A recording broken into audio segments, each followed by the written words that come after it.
आज संपूर्ण माझ्या शेतामध्ये मी स्वतः सकाळपासून आतापर्यंत या ठिकाणी नांगरणी केली।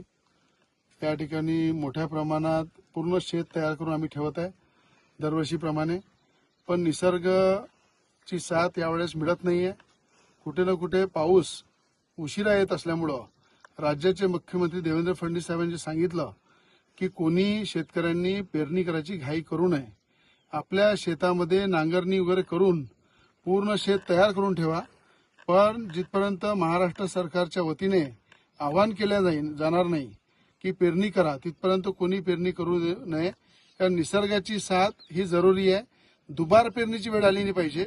दुबार पेरणीची जर वेळ आली तर शेतकरी संकटामध्ये सापडेल आणि शेतकऱ्याचं महाराष्ट्रातलं जर नुकसान झालं तर या शेतकऱ्याला खऱ्या अर्थानं मोठा मदतीचा हात सरकारला द्यावा लागेल। पण आताच पहिले आपली शेती पेरण्याच्या आधी आपण थोडंसं थांबून पेरली पाहिजे।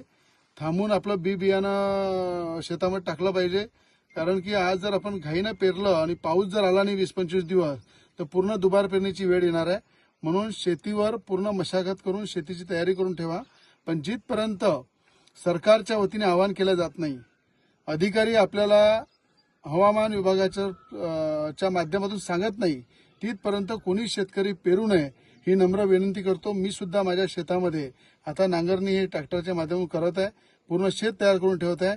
पण जिथपर्यंत हवामान खात्याचं आणि अधिकाऱ्यांच्या माध्यमातून राज्य सरकारच्या माध्यमातून जिथपर्यंत आवाहन केलं जाणार नाही तिथपर्यंत मी स्वतः पेरणी करणार नाहीये।